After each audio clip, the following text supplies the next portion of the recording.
Hello everybody, I'm going to demo the g4view application, which is found now on the Mac App Store on iOS and Android. I'm going to do the demo on my Mac, then it is done with the Mac App Store version. Then let us start the application. Double click. I resize the window here. I'm going to try to have a little window to avoid to have a too big video file. First you have to notice the quick startup of the application. Do it again. It's mainly instantaneous. Okay, when you start, you have one window, and all is in one window. It's the same. It is to have the same logic than the iOS and Android version. Then when you start, you have this kind of GUI. g4view is intended first to be a GDML file viewer, GDML being the file format in XML developed to describe detector for the G4 simulation toolkit. Then let us load a file. The application comes with some default file to help to do to check the application and to do some demos. And you go under resources, GDML. Let us load this one, which is a description of the hashcal of the LHCb experiment. Then you have seen that when I've chosen the file, first it has been very fast to load it and have something to view, to visualize. And when the scene is created, we have switched to the viewing mode. And you have to remember that you switch back and forth from the GUI to the viewing mode by clicking on the bottom area of the window here. The area is approximately the height of the bottom buttons. With param I can change the background, which is a little bit better here. To have it in black. You can map here some button to move things in the scene. You have full 3D here. You can do a reset. You can move a step by step if you want. You can do a panning of the camera. Here you can zoom. You can hide all these buttons to have the full view here. I am going to load another file here from the document directory of the application. The document directory being on the Mac version, being on this path. It is under your home account, on the library container, the name of the app, and the data document directory. Here I have deposited another file, this one, the LHCb Velo. Let us open it.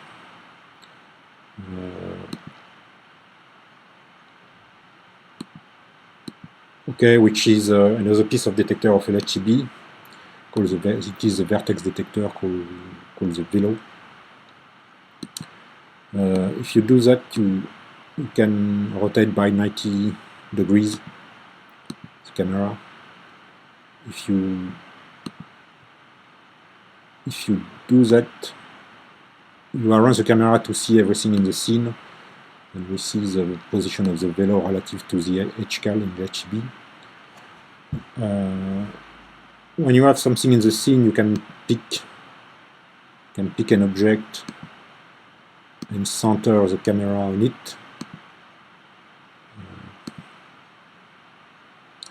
You can also pick an object and instrument it with some draggers to move it around. If you want to examine something in the scene.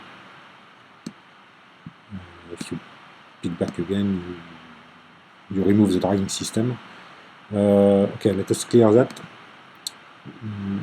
and go on something that comes with the app, which may be interesting to do some outreach in particle physics and map this little example here. It is what in HEP we call a little piece of calorimeter, electromagnetic calorimeter, which is some sandwiches of lead, or plate of lead with liquid argon, some gas. I have 10 layers of lead, each one 1 centimeter in depth. I'm going to shoot here, to do a start run and shoot some 1 GeV positron. And you see here that you fill an histogram and you plot it, and you see the energy deposited in the absorber. And mainly you see that you have a peak here of energy deposition in the third absorber. Mainly the positron here interact with the EM field of the atom in the lead and produce secondaries that produce themselves other particles, and you have this very characteristic secondary particle that we call an electromagnetic shower. Here, if I look at it, what we can do is to see what happens if I increase the energy of the positron. I'm going to do a reset of the histogram, change the energy. Let's go to 5 GeV. Start on again.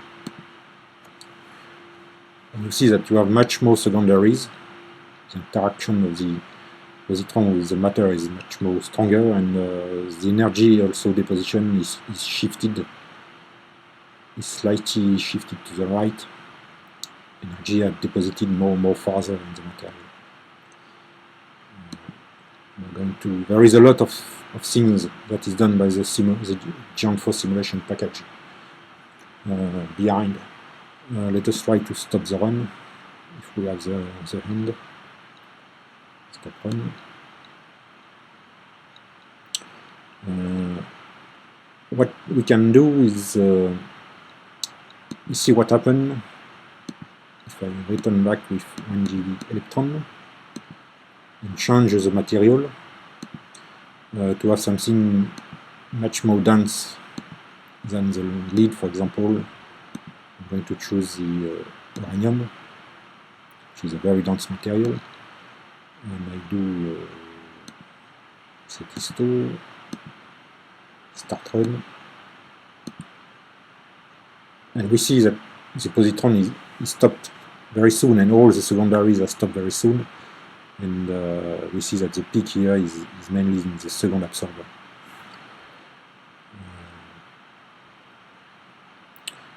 What we can, for example, we can play a bit and see what happens in aluminium, for example. Set material, absorber, aluminium, which is a very not dense material. Start run. And you see that mainly the electron, the shower starts very lately, and the secondaries are very hardly stopped, in fact. the shape here is very different than from uranium and lead. We can see what happened with another kind of particles that do not interact electromagnetically. C'est histo, c'est gun, proton, with one GV, proton, startron. And you see that proton mainly most of the time does not interact, except that from time to time it interacts with nuclear force, and well, you see that here the energy deposition is very flat. The proton deposit energy really the same amount in all the absorbers. If we shoot a little bit more stronger, set gun 5 GV, we should see nuclear interaction here that happen, and we see that what happened with the secondary particles are really not, the shape is definitely not the same than with electromagnetic interaction. Just try to if it's possible to catch one. No. Okay.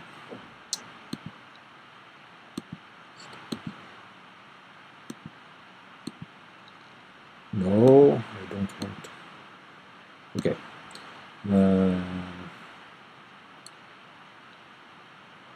Fine. The nice thing that and this clearly, this little example could be used to do some outreach in particle physics. When you have something like that,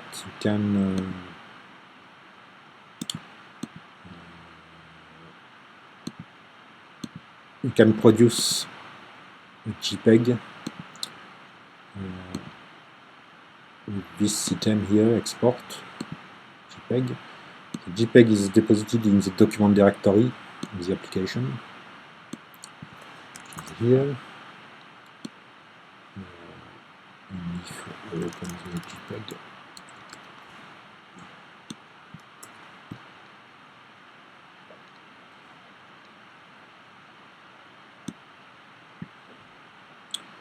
okay, and you see you have what you expect.